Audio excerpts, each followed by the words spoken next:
नमस्कार दोस्तों। कहानियों की श्रृंखला में आज सुनेंगे मुंशी प्रेमचंद जी की कहानी दूसरी शादी। लेकिन उससे पहले मेरा आपसे विनम्र अनुरोध है कि अगर आपको मेरी कहानियाँ अच्छी लगती हैं तो प्लीज़ मेरे चैनल को सब्सक्राइब ज़रूर करें, लाइक करें, शेयर करें और बेल आइकन दबाना बिल्कुल भी न भूलें। आज सुनिए कहानी दूसरी शादी। जब मैं अपने 4 साल के लड़के राम स्वरूप को गौर से देखता हूँ तो ऐसा मालूम होता है कि उसमें वह भोलापन और आकर्षण नहीं रहा जो कि 2 साल पहले था। वह मुझे अपने सुर्ख और रंजीदा आंखों से घूरता हुआ नजर आता है। उसकी इस हालत को देखकर मेरा कलेजा कांप उठता है और मुझे वह वादा याद आता है जो मैंने 2 साल हुए उसकी माँ के साथ, जबकि वह मृत्युशैया पर थी, किया था। आदमी इतना स्वार्थी और अपनी इंद्रियों का गुलाम है कि अपना फर्ज किसी किसी वक्त ही महसूस करता है। उस दिन जबकि डॉक्टर नाउम्मीद हो चुके थे, उसने रोते हुए मुझसे पूछा था, क्या तुम दूसरी शादी कर लोगे? ज़रूर कर लेना। फिर चौंक कर कहा, लेकिन मेरे राम का क्या बनेगा? उसका ख्याल रखना अगर हो सके। मैंने कहा, हाँ हाँ, मैं वादा करता हूँ कि मैं कभी दूसरी शादी ना करूँगा। और राम स्वरूप, तुम उसकी फिक्र ना करो। क्या तुम अच्छी ना होगी? उसने मेरी तरफ हाथ फेंक दिया, जैसे कहा, लो अलविदा। 2 मिनट बाद दुनिया मेरी आंखों में अंधेरी हो गई। राम स्वरूप बेमाँ का हो गया। 2-3 दिन उसको कलेजे से चिमटाए रखा। आखिर छुट्टी पूरी होने पर उसको पिताजी के सुपुर्द करके मैं फिर अपनी ड्यूटी पर चला गया। 2-3 महीने दिल बहुत उदास रहा। नौकरी की, क्योंकि उसके सिवाय चारा न था। दिल में कई मंसूबे बांधता रहा। 2-3 साल नौकरी करके रुपया लेकर दुनिया की सैर को निकल जाऊंगा, यह करूंगा, वह करूंगा। अब कहीं दिल नहीं लगता।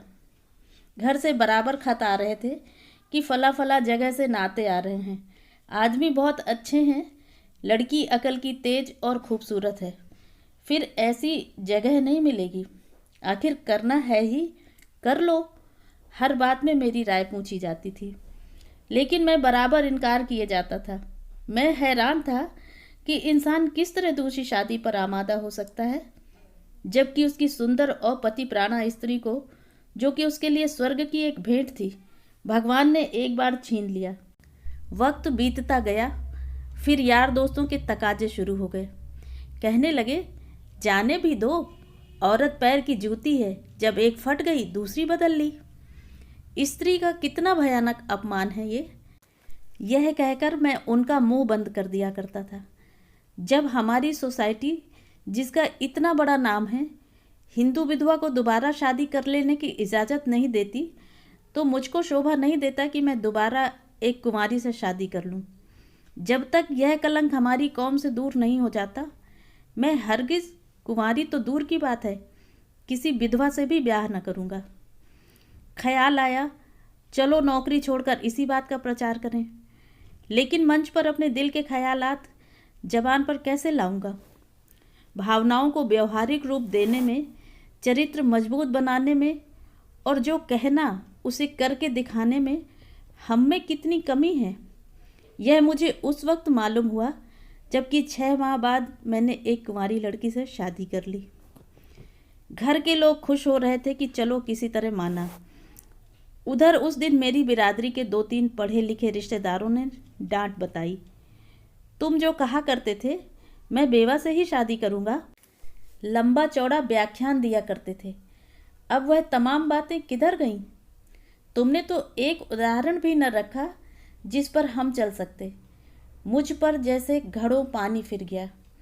आंखें खुल गईं। जवानी के जोश में यह क्या कर गुजरा? पुरानी भावनाएं फिर उभर आईं और आज भी मैं उन्हीं विचारों में डूबा हुआ हूँ। सोचा था नौकर लड़के को नहीं संभाल सकता, औरतें ही इस काम के लिए ठीक हैं। ब्याह कर लेने पर जब औरत घर में आएगी तो राम स्वरूप को अपने पास बाहर रख सकूंगा और उसका खासा ख्याल रखूंगा।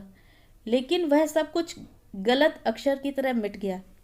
रामस्वरूप को आज फिर वापस पिताजी के पास गांव भेजने पर मजबूर हूँ। क्यों?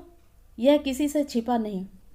औरत का अपने सौतेले बेटे से प्यार करना एक असंभव बात है। ब्याह के मौके पर सुना था कि लड़की बड़ी नेक है, स्वजनों का खास ख्याल रखेगी और मेरे बेटे को अपने बेटे की तरह समझेगी। लेकिन सब झूठ। औरत चाहे कितनी नेक दिल हो, वह कभी अपने सौतेले बच्चे से प्यार नहीं कर सकती।